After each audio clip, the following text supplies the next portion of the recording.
video, I'm going to show you a recorded live session that we had done here at New Life a couple of years ago with Christina Dorman. One of my all-time favorite Renew Ministry sessions that she was willing to record it live, not just on camera, but also in front of an audience. And it is just so thank you, Christina, so much for your willingness to do this. But it's such a good example of someone who's three things, really. One, highly emotional. Two, highly visual. And three, the heart there is highly complex. And so you see a very complex person, and we're able to process through that complexity with relative ease. Because of our work the last 10 years, it shows you, man, if you just follow the principles of following emotion and divide and conquer, you can work through this with relative ease. And so it's a really good example of that. Now, Christina does process, because she's visual. I do have some thoughts on that I'll share with you as you prepare to watch it. But we use the room process with her, which I described in other videos. I won't describe that in detail here.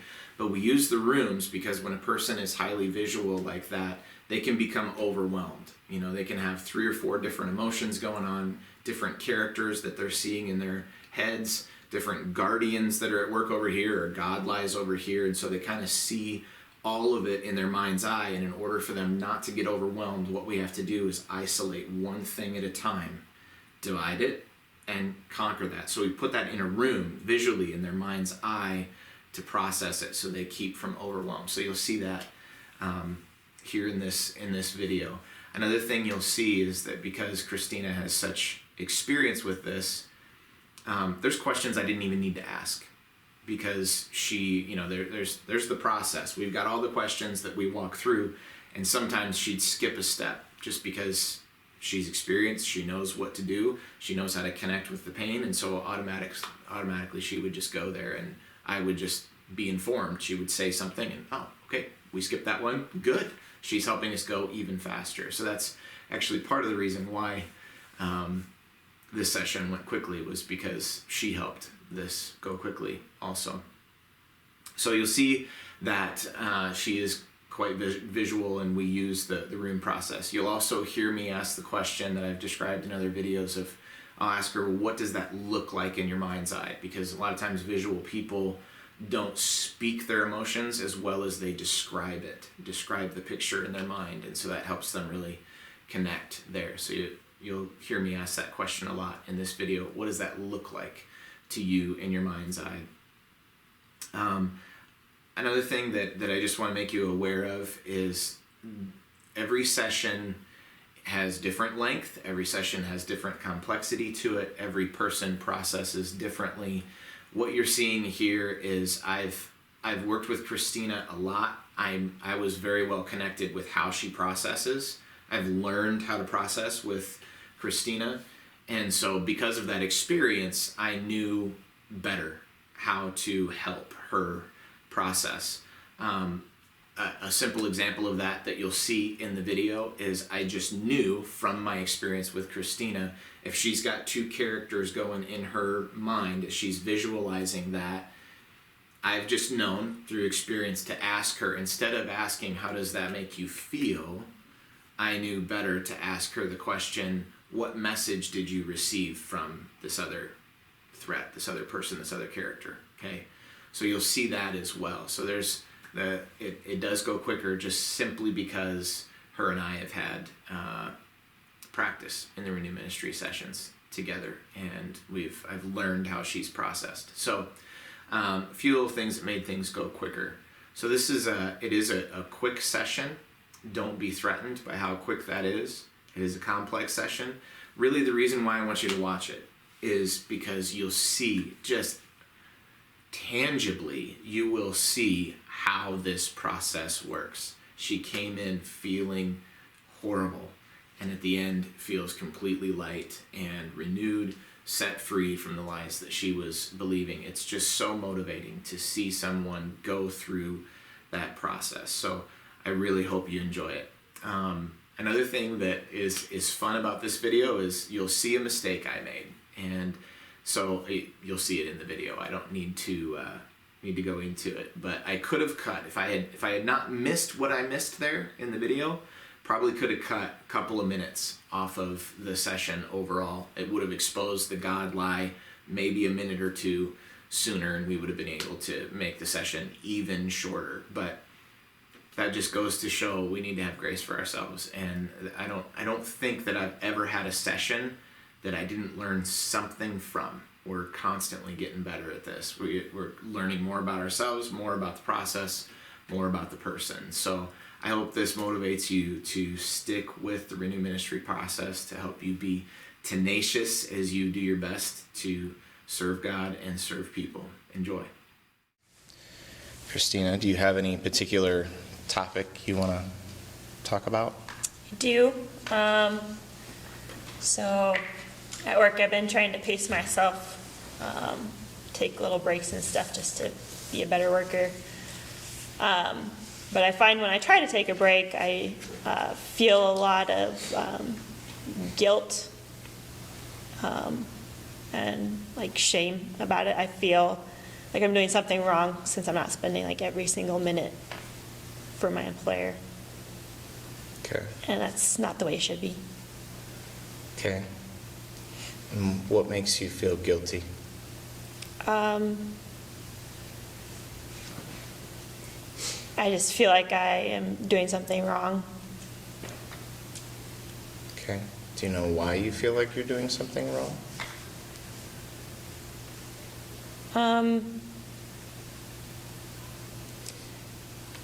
It feels like taking a break is wrong. Like,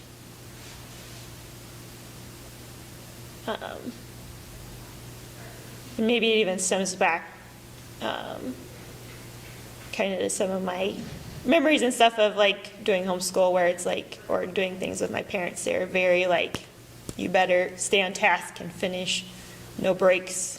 And I feel that same kind of intensity where like I feel like maybe I learned that's what's right, is you sacrifice yourself to the task, kind of.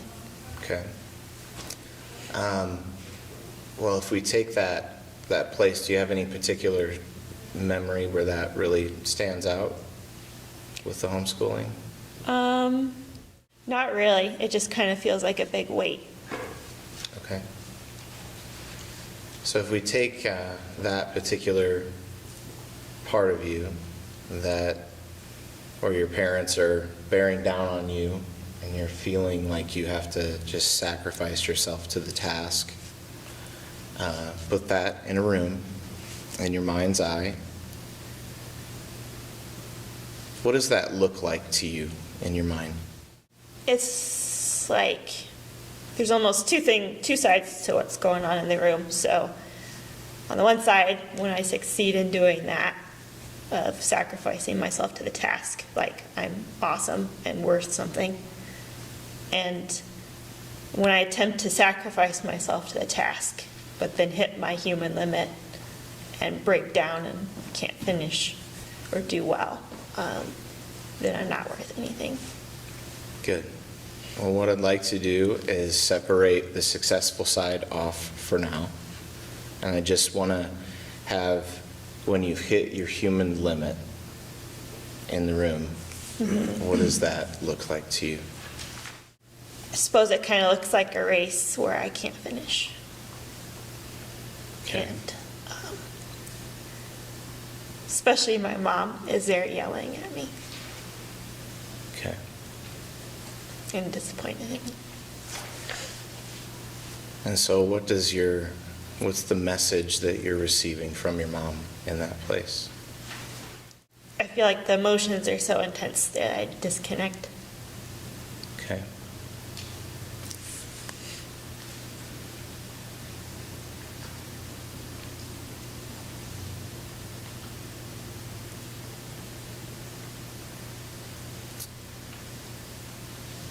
What do you think would happen to you if you didn't disconnect from those emotions? I just feel like there's more shame there than I can handle. Okay. Well, let's take this part of you that wants to disconnect. And we'll separate that out. And this part of you that's disconnecting is obviously, this is a really good coping mechanism that protects you from feeling things that you don't want to feel. So if you could take this disconnecting part of you, what does that look like to you in your mind's eye? It looks like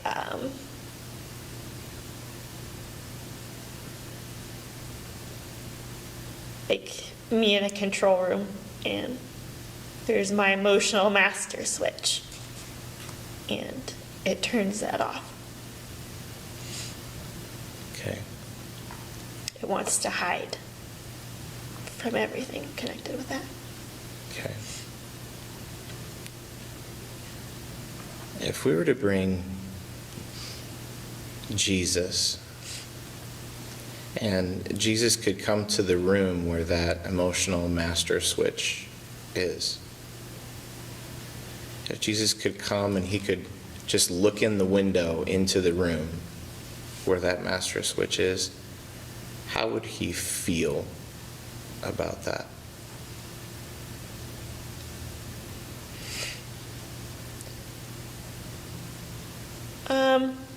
I'm not sure. I'm really scared of Jesus in that room. Okay. I don't really want to know what he says or feels about it. And why don't you want to know what he says or feels about it?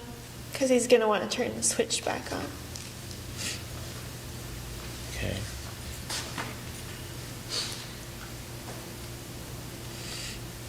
And what would happen if he did turn the switch back on? If you just all that shame would come out that I can't bear. Okay.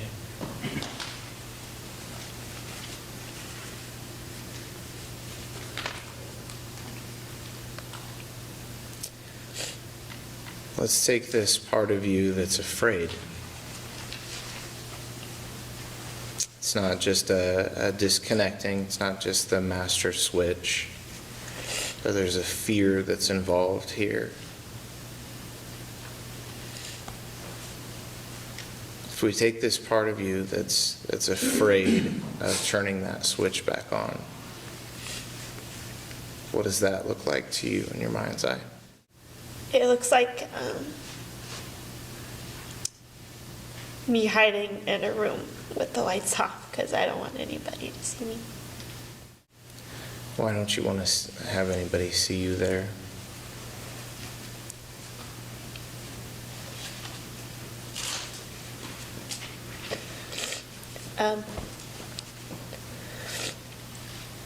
I don't want anybody or anything to see how worthless I am. Okay. Not even Jesus. Okay.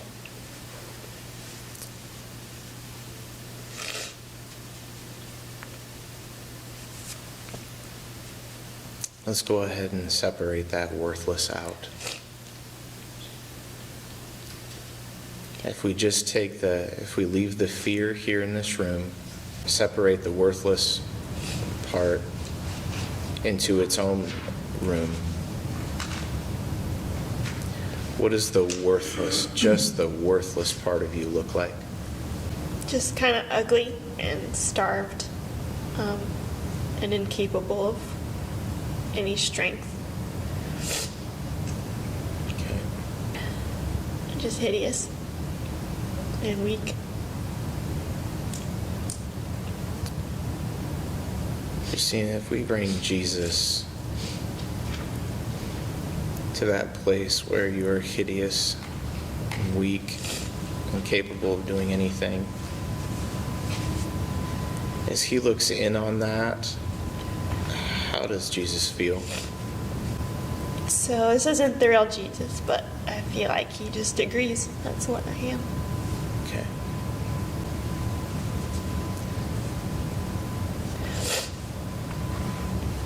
Well, let's take this Jesus that agrees that you are worthless, that you're hideous. And let's put him in his own room. What does he look like in your mind's eye?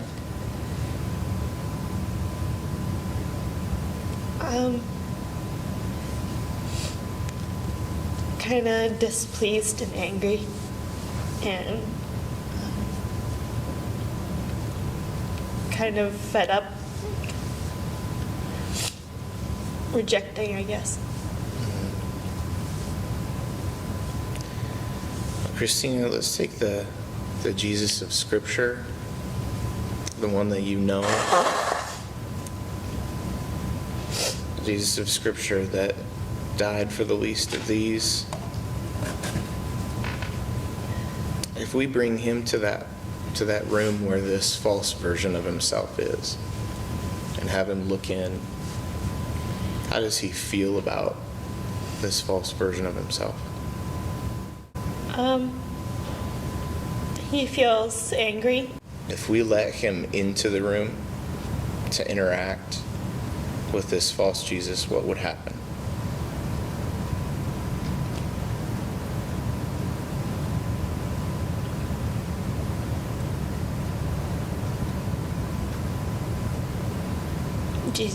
The real Jesus would want to ask where he came from. Okay. And what would the false Jesus say? The false Jesus would say that he was impersonating God. So I had a concept of God growing up, but it wasn't the right one.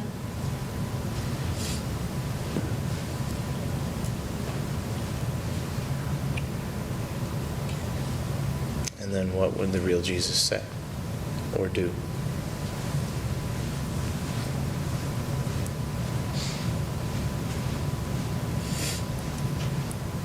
That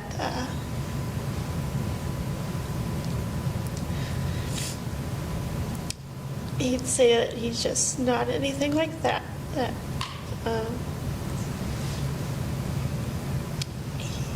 he's always loved me, and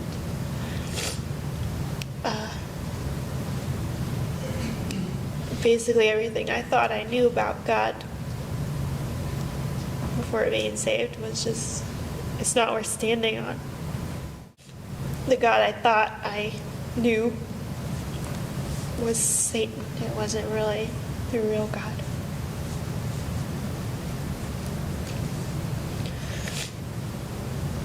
I can reject him as such.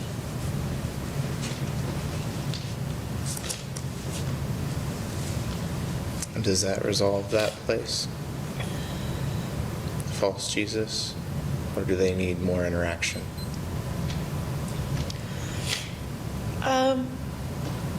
More interaction, because I feel really afraid of the false Jesus. Okay.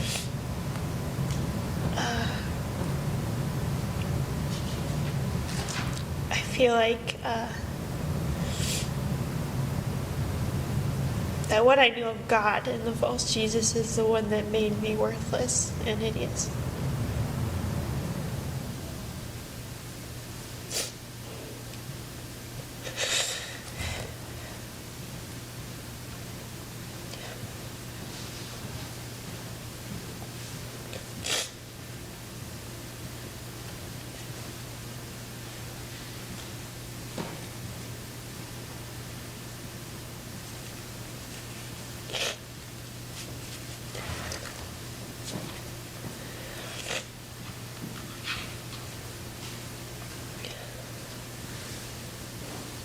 How does that place feel now?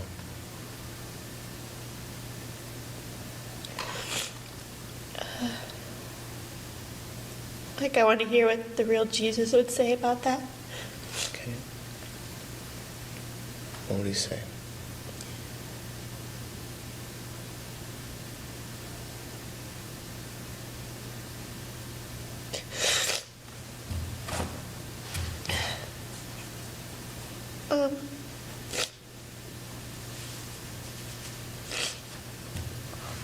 The real Jesus would say that that's not true.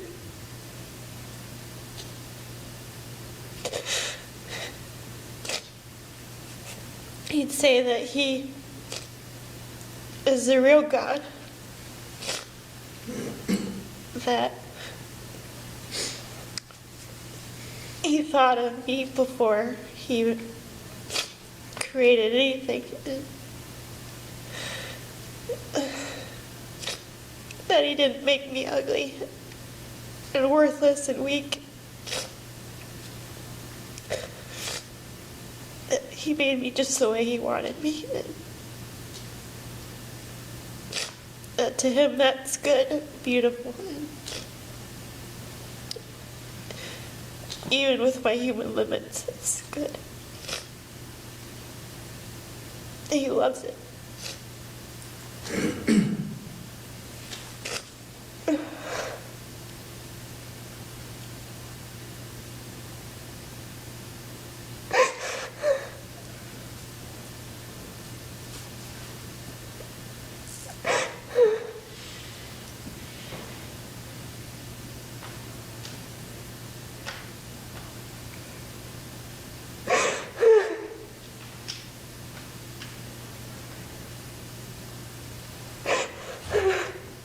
Anything particularly happen to that false Jesus hearing that? I feel like I see him as this when God is this. And he doesn't have any power anymore. He's gone. Good.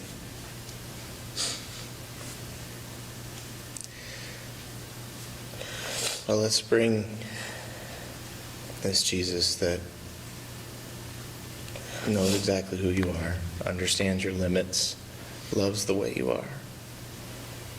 We bring him back to this place where you feel worthless and hideous. How does he look, or how does he feel as he looks in on that? And he wants to go in and talk to me. Can you let him in the room? If we bring the two of you in together, how do you feel about him being in the same room with you? I'm glad he's there. Okay. So how might the two of you interact? I think Jesus would tell me that he doesn't care what anybody else thinks. He doesn't care about what my parents thought of me or my employer or anybody. He'd tell me that what they have to think about me doesn't matter. Because I am the way he wants me, and that's beautiful and it's good. And he takes delight in that. And anybody who doesn't think that way is just stupid and blind. Yeah. And how does that make you feel?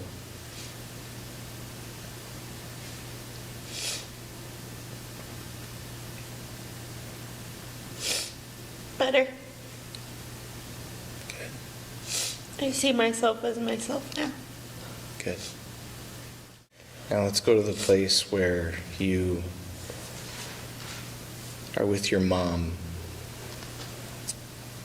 and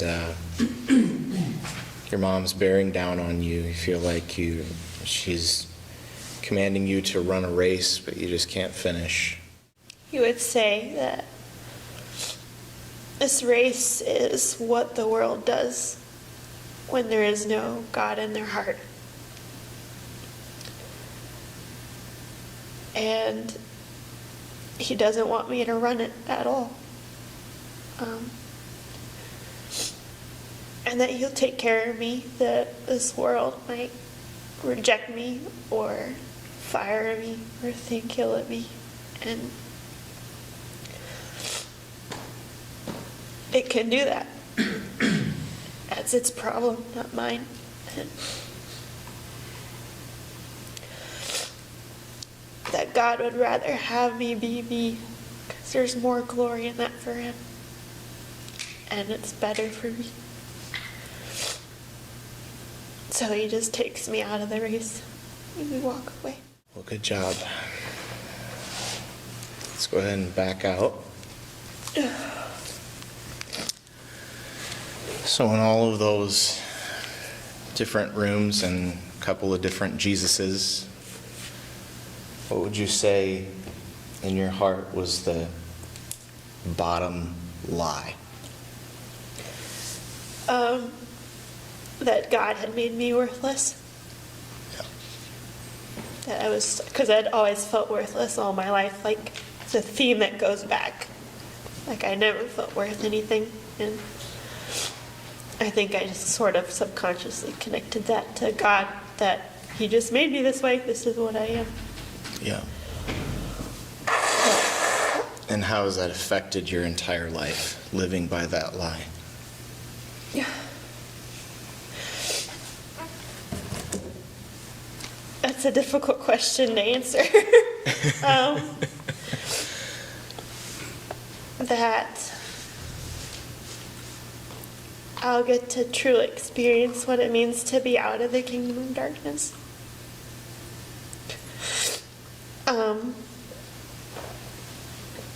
It means that I get to have a stable sense of well-being. And that I can accept good things because God made me worth something, made me worth a lot. And it's hard to describe a shift like that when you just have never known anything else but worthless. So I'm not sure how well I can answer your question at this point. I think you did. Okay. Nicely done. Thank you. You're welcome.